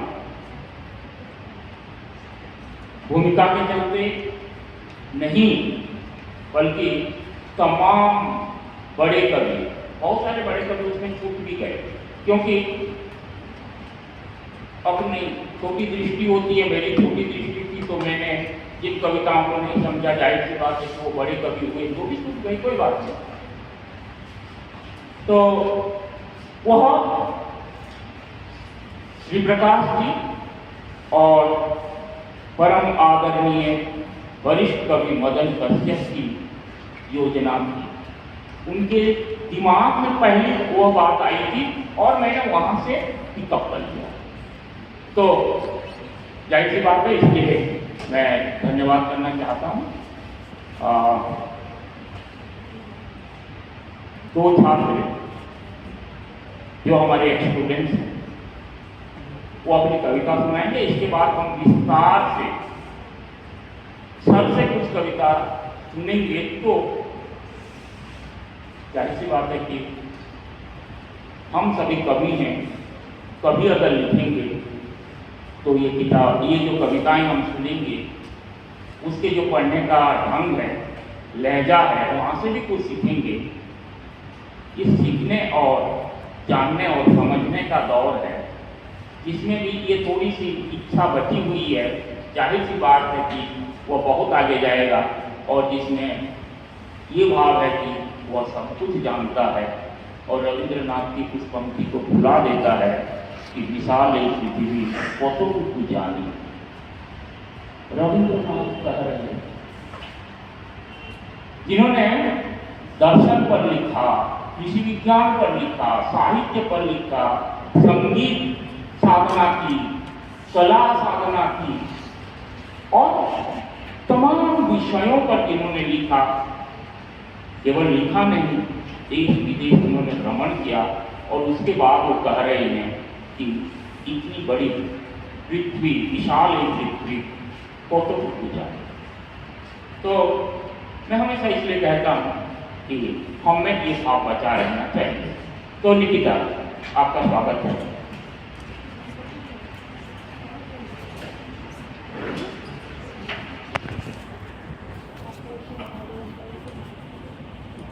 कविता की पक्षधरता विषय पर इस विभागीय संगोष्ठी में मैं अतिथि वक्ता श्री प्रकाश शुक्ल सर का, हमारे विभागाध्यक्ष अरुण खोला सर का, विनोद सर समेत सभी गुरुजन और छात्र छात्राओं का हार्दिक स्वागत।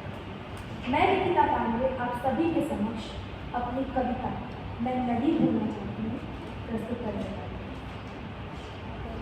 मैं नदी भूलना चाहती हूँ, तुम्हारे आंसुओं के सागर में डूब जाना है। जैसे सीप में खुद को ढाल लेता है मोती, वैसे ही खुद ढलना चाहती हूँ। तुम्हारे आंखों का मोती बनकर मुझे बहने दो, मुझे बहने दो, रोको मत। मैं तुम्हारे कष्टों की यात्रा में खुद को पिरोना चाहती हूँ। जैसे मीरा के हलाहल में बस गए थे कृष्ण, जैसे राधा की याद समा गई कृष्ण की बांसुरी में, वैसे ही मैं भी रुक्मिणी बनकर तुम्हारे कर्मों में हो जाना चाहती हूँ। मैं नदी होना चाहती हूँ। मुझे रोको मत, बस बहने दो, जैसे गिरीश श्रृंगों से बहता है मुझे। मैं नदी होना चाहती हूँ, मैं नदी होना चाहती हूँ। और है सर ने कहा आजकल मोबाइल से कितना पढ़ता हूँ पढ़ लेते हैं आपको इतना मोबाइल से अब मोबाइल हो गया मोबाइल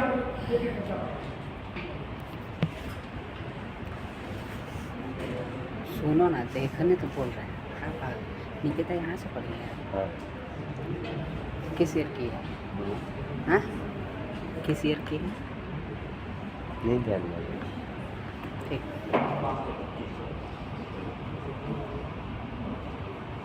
कविता का शीर्षक है बातें। क्या हाँ। बातें? बातें तो होती हैं एक तरफ, न कोई सुनना चाहता है और न बोलने के लिए लफ्ज इजाजत देते हैं। जब तक सुनते रहने की ललक होती है तब तक बातें कहने की इच्छा खत्म हो जाती है। फिर भी बातों का मौसम चलता रहता है इस राह में कि कभी वो खत्म ना हो। जो शुरू ही नहीं हुआ था कभी वो पतझड़ जैसा ना हो, हमेशा वसंत ऋतु की फुहार बना है, क्योंकि बातों का कोई मौसम नहीं होता है तो बस एक पल जिसमें सब कुछ कहने की इच्छा रहती है, एक सुंदर स्वप्न बनकर स्मृति है। धन्यवाद।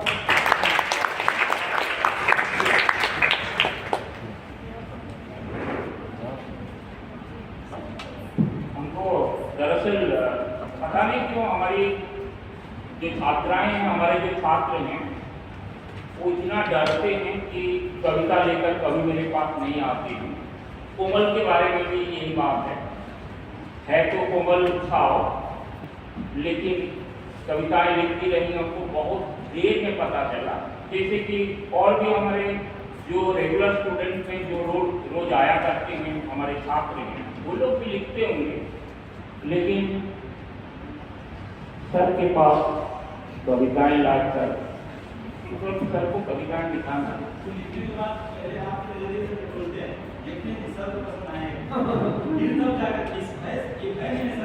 सर रुद्र बहुत लिखता है। तो कोमल साहब। धन्यवाद। सभी को नमस्कार। मेरी कविता का शीर्षक है मौन, जिसकी व्याख्या कुछ इस प्रकार है। क्या है मौन? इसका अर्थ है चुप्पी साधा नहीं, बल्कि समझदारी का नाम है मौन। ये एक सर्वशक्ति ताकत है जो बिना कुछ कहे बहुत कुछ कह देता है, वही है मौन। ये केवल ज्ञानी पुरुष के पास है, उग्र व्यक्ति को इसकी पहचान नहीं। मौन रहने का तात्पर्य ऐसे चुप रहना नहीं, बल्कि भीतर की अग्नि को संयम करने की ताकत है। ये केवल उस उग्र व्यक्ति के पास नहीं है जिसका हथियार बुद्धि है। एक मौन में उलझन को सुलझाने की ताकत है, किसी बिगड़ती को बनती में बदलने की ताकत है। इसे किसी की हार समझ लेना मूर्खता है। इसमें कुछ कर दिखाने की ताकत है, इसमें किसी क्रोधी व्यक्ति को शांत करने की ताकत है। मौन में बहुत ताकत है। उग्र युवा पीढ़ी को इसे समझने की जरूरत है। मौन एक साधना है जिसे साधने की जरूरत है। और एक और दो मोबाइल पर बैठिए आप आपके पास आइए कुछ देखिए, ये बड़ा फोटोजेनिक अवसर है, अवसर दोबारा मिलता नहीं। इस आप बस हो तो आइए, निर्भ्रांत नहीं, संकोच आइए। सर, कोरोना काल में मैंने कुछ हाँ जाओगे। इसका शीर्षक है कोरोना मैं तेरा क्या करूँ। कोरोना मैं तेरा क्या करूँ? तेरा धन्यवाद ज्ञापन करूँ या तुझे अभिशाप करूँ? एक और तेरे आने से ये प्रकृति पुनः खिल उठी है। नदियों का जल शीशे सा दमक उठा है। वातावरण प्रदूषण रहित हो गया। अम्बर कितना स्वच्छ दिख रहा। किसी वृक्ष का क्षरण नहीं हो रहा। ग्रीष्म ऋतु की प्रभाव फीकी पड़ गई।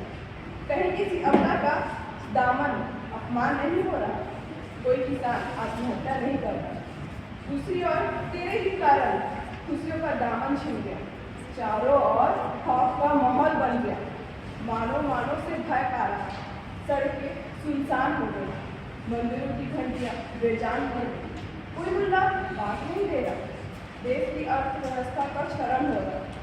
कई चिकित्सकों सैनिकों को खो दिया हमने। अनगिनत लोगों ने अपने प्राण गंवा दिए।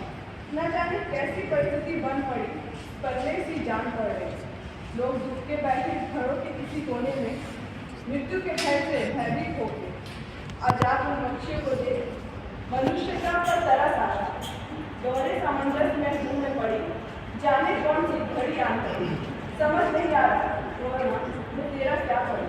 तुझे कल्याणकारी कहूँ या किसी शांतिप्रद युग का आह्वान कहूँ। धन्यवाद।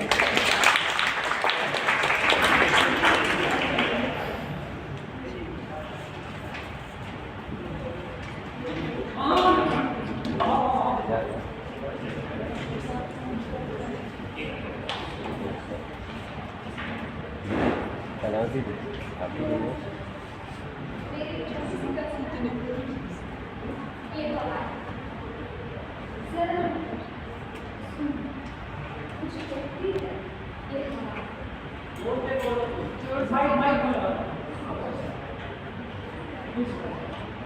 जरा रुको, सुनो, कुछ कहती है ये हवा। कानों में कुछ मधुर गुनगुनाती है ये हवा। होठों पे मुस्कुराहट दे जाती है। नीरस पेड़ों में भी जान डाल जाती है। सागर में लहरें उत्पन्न कर जाती है। शांत नदियों में भी सरसराहट हो जाती है। लेकिन ये तब तक नहीं मिलता है जब तक अपनी सीमा में होती है ये हवा। जब अपनी सीमा तोड़ती है प्रलयकारी बनकर विनाश भी करती है। जो होठों पे मुस्कुराहट दे जाती है वह छीन भी जाती है। जो नीरस पेड़ों में भी जान डाल जाती है वह जान भी ले जाती है। जो सागर में लहरें उत्पन्न कर जाती है वह विनाशकारी बन भी जाती है। जो शांत नदियों में भी सरसराहट भर जाती है वह ज्वार भी उत्पन्न कर जाती है। जरा रुको, सुनो, कुछ कहती है ये हवा।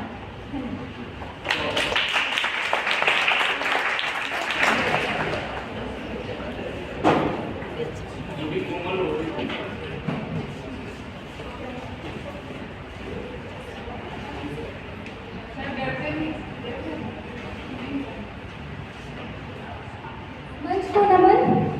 मैं तैयारी के साथ तो आई नहीं हूँ। अगर बोलने का मौका मिला तो क्यों ना बोले। एकदम सही।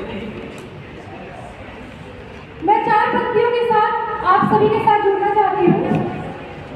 दिल में कुछ दर्द हमें आबाद रहने दो। दिल में कुछ दर्द हमें आबाद रहने दो। कुछ भूल गई हो बातें, कुछ याद रहने दो। यूं कैद कर हमें पिंजरे में बंद न किया करो। यूं कैद कर हमें पिंजरे में बंद न किया करो। हम पंछी हैं साहब, हमें आजाद रहने दो। हम पंछी हैं साहब, हमें आजाद रहने दो।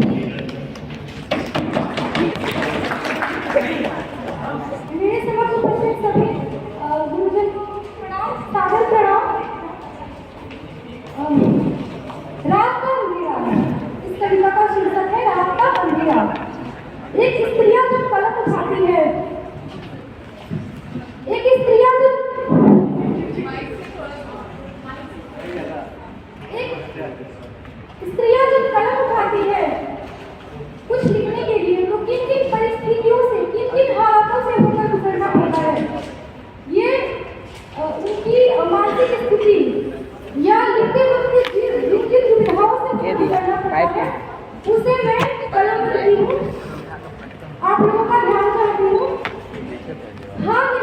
मैं आपकी तरह दिन के उजाले में। हाँ, नहीं लिखती मैं आपकी तरह दिन के उजाले में, क्योंकि इससे मेरे लिखने की हकीकत का पता चलता है। पता चलता है मैं जिस धारदार कलम से लिखती हूँ उसमें स्याह नहीं बेरंग अश्क भरे जाते हैं, जिसे स्त्रियां दिन के उजाले में गिराने से बचती है।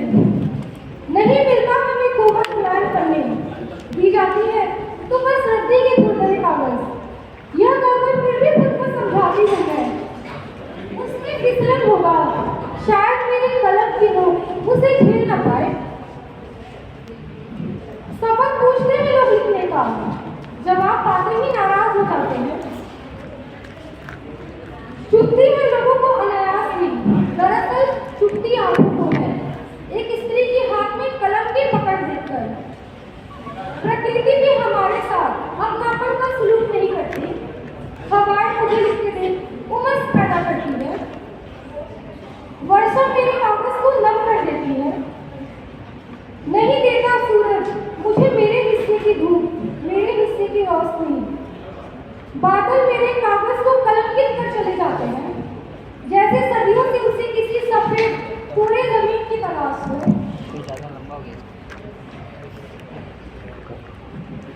पेड़ छांव नहीं देते, बेवजह संकुचित हुए जाते हैं। चिड़िया मेरे कलम को दिन का समझ उठा ले जाती है।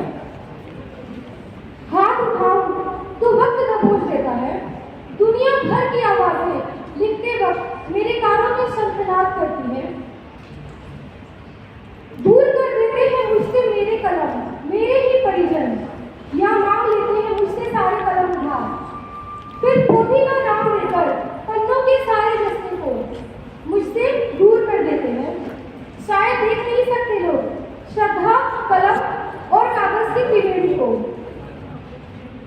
नफरत है मुझे दिन के ऐसे उजाले से जहां रोशनी तो हर तरफ है, लेकिन मस्तिष्क किसी रूढ़िवादी अहंकार से घिरा हुआ है। पहली किरण से मैं रात तक का इंतजार करती हूँ, जहां अंधकार तो होता है मगर अहंकार नहीं। हाँ, इसलिए नहीं लिखती मैं दिन के उजाले में। सच सच नमन करती हूँ मैं रात के अंधेरे का, जो मुझे बाध्य करता है हर रात लिखने के लिए। बहुत बहुत धन्यवाद।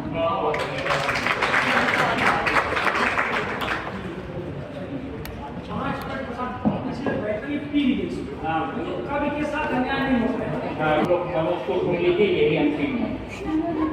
क्योंकि आप लोगों को बता दूं कि सर आज लौट भी रहे हैं और मुझे मित्रता भी निभानी है। आज तो न्याय